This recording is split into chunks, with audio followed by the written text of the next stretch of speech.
You used to feel a spark, right?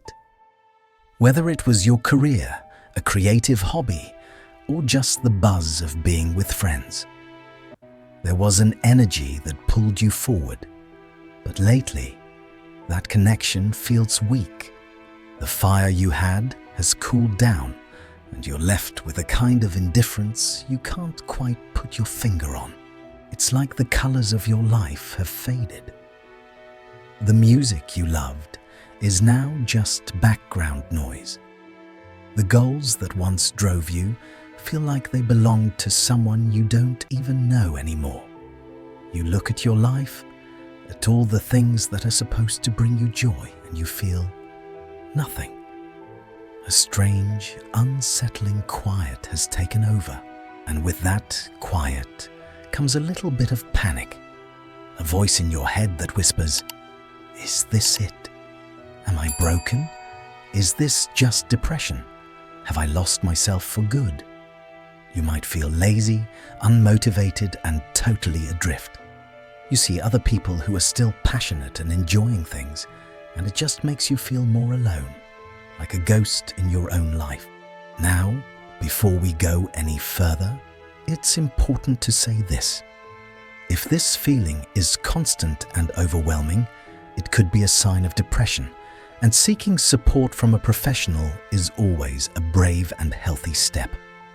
But what if what you're feeling isn't just an ending? What if this profound loss of interest is actually the sign that something new is beginning? What if this emptiness isn't a void, but a clearing? The necessary silence before your true self finally starts to speak. This feeling of apathy is one of the most misunderstood experiences we can go through. We're taught that passion and drive are signs of a healthy, successful life. So when they vanish, we naturally think we've failed. But many spiritual traditions and psychological pioneers tell a different story. They say this loss of interest isn't a failure, but a necessary shedding of an old identity.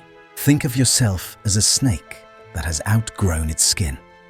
That old skin used to protect you, but now it's just too tight and restrictive. The process of shedding it isn't exactly graceful. It's awkward and uncomfortable.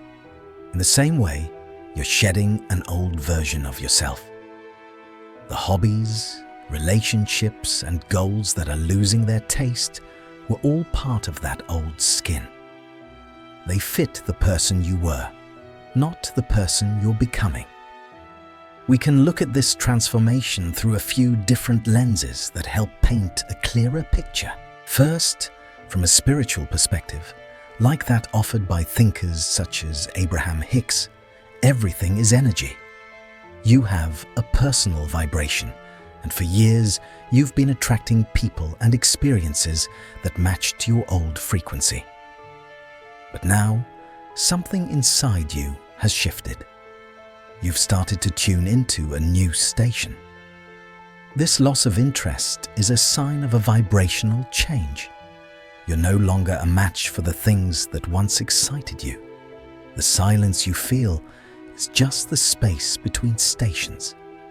Second, from a psychological perspective, this is the journey Carl Jung called individuation, or what Abraham Maslow called self-actualization.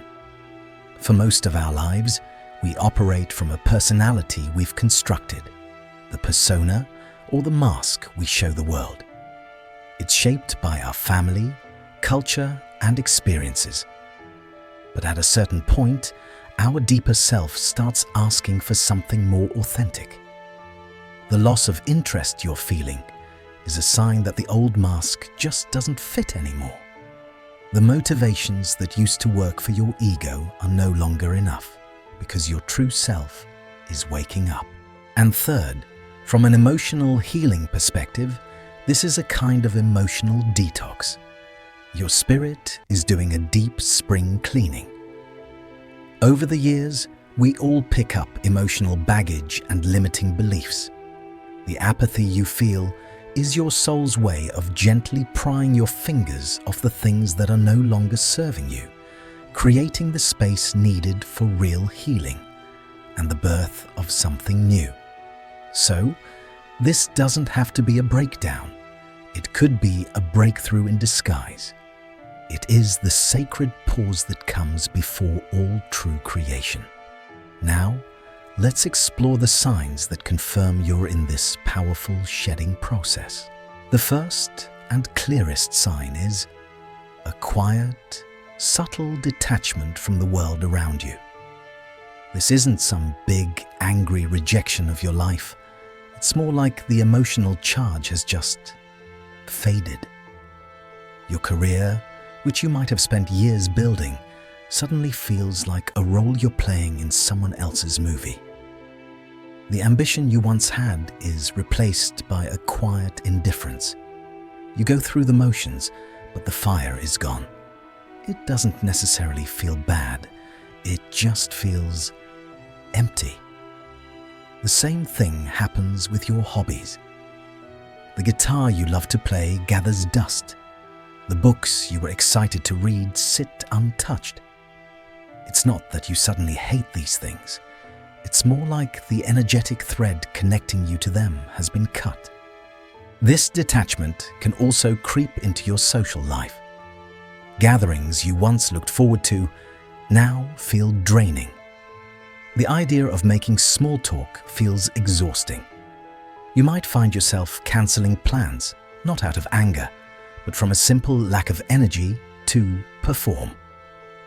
Friendships might start to drift apart, not because of a big fight, but because the conversations feel like they're centered on a reality that no longer feels like yours. From that vibrational viewpoint, this makes perfect sense.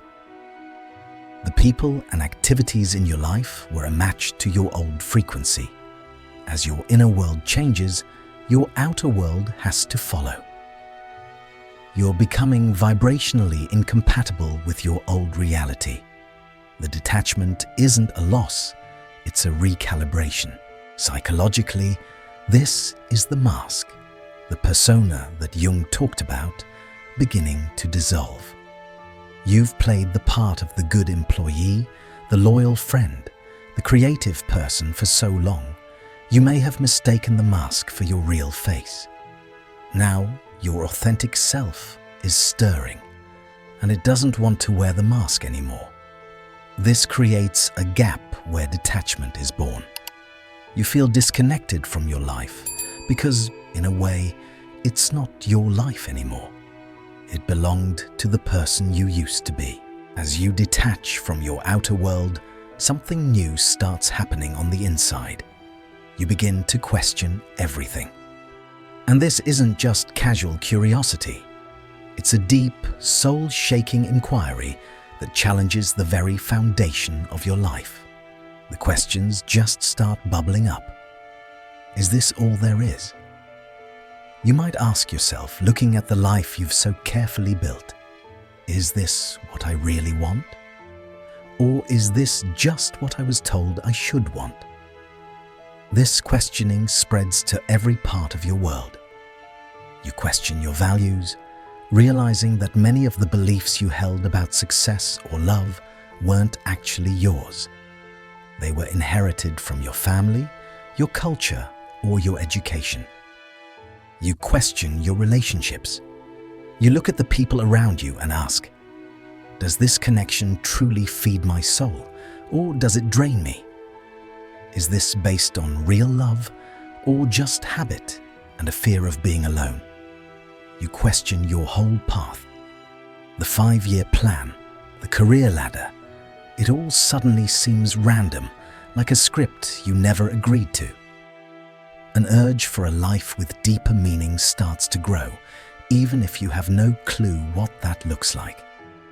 This isn't just about changing jobs, it's about shifting your entire focus from external goals to internal alignment. Psychologically, this is the very engine of self-actualization.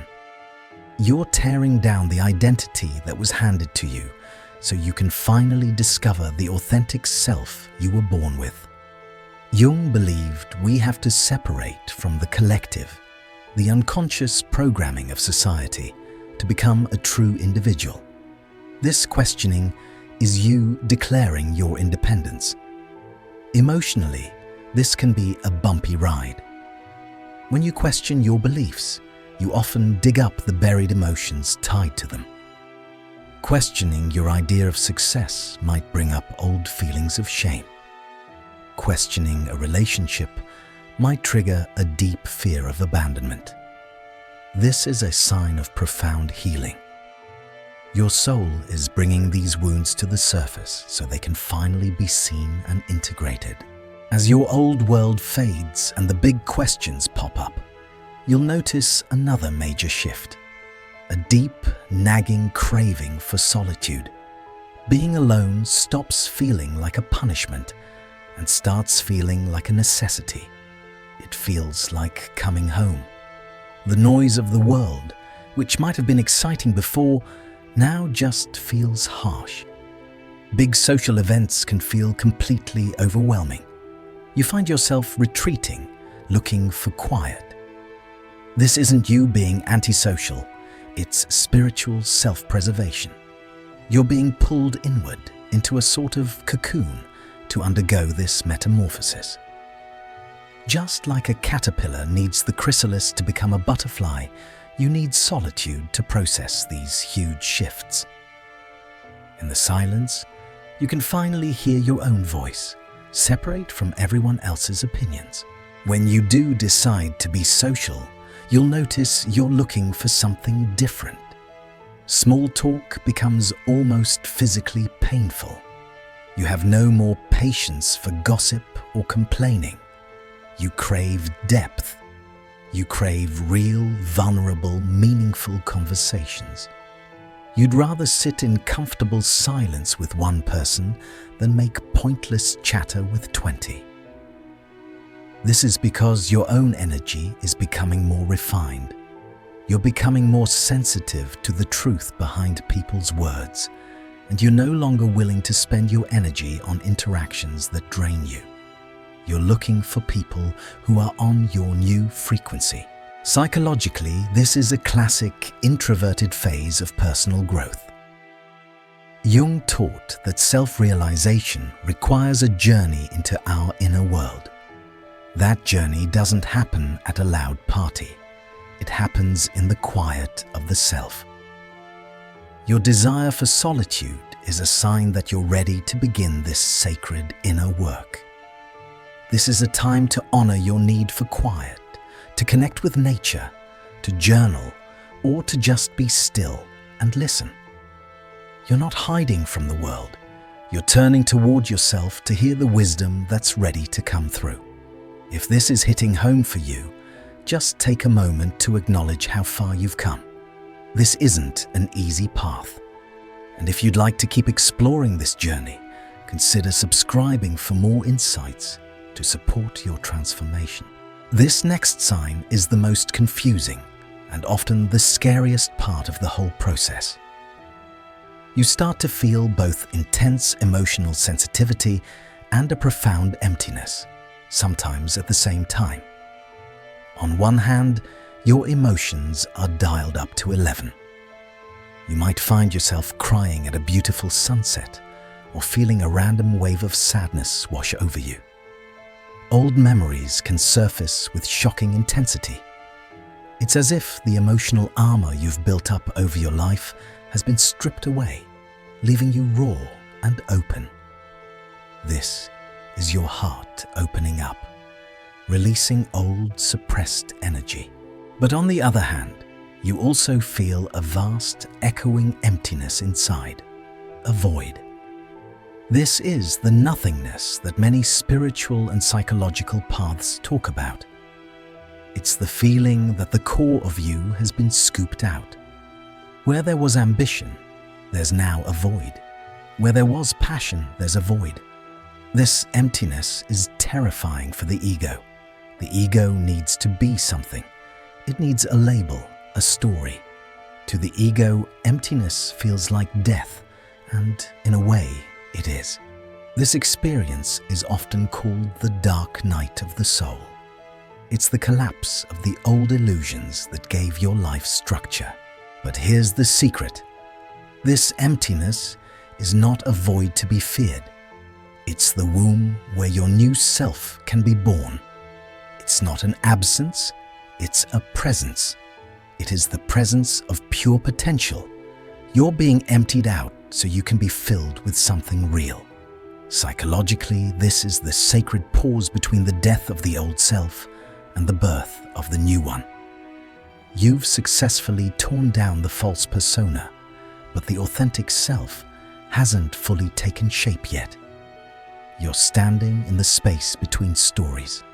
It's a sign of profound success in your inner work. This quiet space feels unfamiliar because we're so used to being filled with mental and emotional noise. We've forgotten what the silence of our own being feels like. So, if you're feeling this quiet detachment, this deep questioning, this pull towards solitude, and this dance between sensitivity and emptiness, please know this: you are not broken. You're in the powerful first stage of a deep spiritual and psychological rebirth. The way forward from here isn't about striving or fixing. It's about surrender and trust. Your main job right now is simply to allow this process to happen. First, try to trust the process. Stop judging this phase as wrong or unproductive. You aren't lazy, you're healing. Let go of the need to understand it all with your logical mind. Your soul knows what it's doing. Second, resist the urge to immediately fill the emptiness. Your ego will panic and try to grab onto new distractions, a new goal, a new relationship, anything to avoid the discomfort of the unknown. Try to resist. That empty space is the most fertile ground you will ever have. Sit in it. Breathe into it. Be with the nothingness. This is where you'll hear the first whispers of your authentic self. Third, practice radical self-compassion. You are going through a massive transformation. Be incredibly kind to yourself. Rest when you're tired. Say no to things that drain your energy. Give yourself permission to be unproductive. Your real work right now is internal, and it's the most important work you'll ever do. Finally, you can start to gently guide your focus. As you move through your day, from one small moment to the next, making coffee, driving to the store, quietly ask yourself, what feeling do I want to have right now? Maybe it's peace.